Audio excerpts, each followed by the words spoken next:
Take a break from your busy schedule and join Harold Sala for Guidelines for Living. If you were asked, what do you invest in? I suspect that you would mention stocks, bonds, real estate, or perhaps precious metals. But then again, you might say, you've got to be kidding. We're fortunate to have enough to buy just rice and fish for dinner tonight.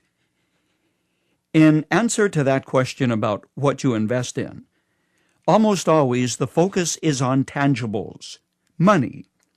And I freely acknowledge that in a time of economic downturn, knowing where to put your extra cash, if you're fortunate enough to have any, is a challenge.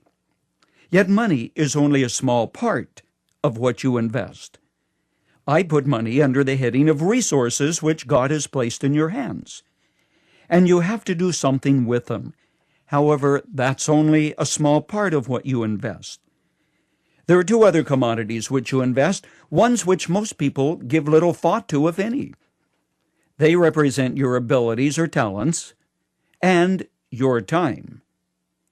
Now, there are many inequities in life when it comes to the amount of resources you control. Many people in the world, the vast majority, have no money to invest. They eke out a living day by day.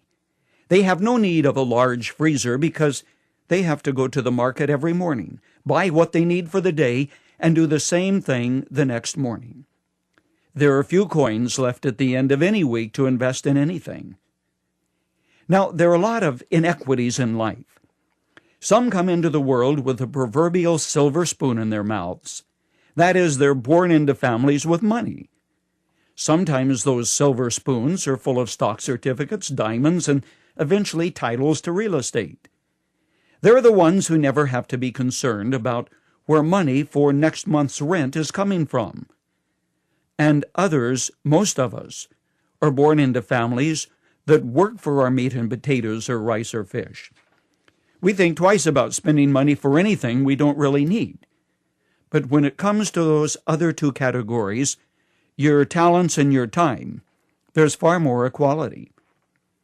Every person, rich or poor, gifted or neglected, educated or illiterate, has exactly 168 hours a week, 24 hours a day, and 60 minutes in every hour.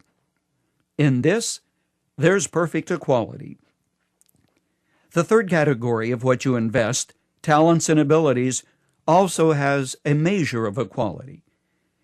I've discovered that brains and abilities are pretty evenly scattered among the haves and the have-nots. I never cease to be amazed at the ingenuity of some people who have never seen a college or university, but have an intuitive ability to see what needs fixing and fix it, or create something beautiful, weaving together, say, pieces of yarn, or taking bamboo, shredding it, making it into a basket. They have craftsmanship never learned in school. So what's the point? How you invest what God has put into your hands is a matter of great importance.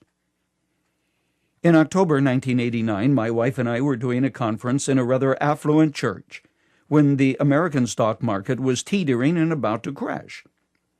Various men there were talking about their investments, wondering if they were secure, when one of them turned to me and asked, "Do you have any investments?" "Yes," I replied, "quite large ones." And then, gesturing toward heaven, I said, "They're up there where they're quite secure, and the stock market never affects them." Meaning, my investments were in eternal things and the kingdom of God. By the way, where are your investments? You've just heard Dr. Harold Sala with Guidelines for Living. If you'd like to listen to the program again, download a copy, subscribe to our devotional, or view other resources, visit guidelines.org. We would like to hear from you, too. You can email us at info@guidelines.org. Thanks for listening, and we invite you to join us again for the next edition of Guidelines.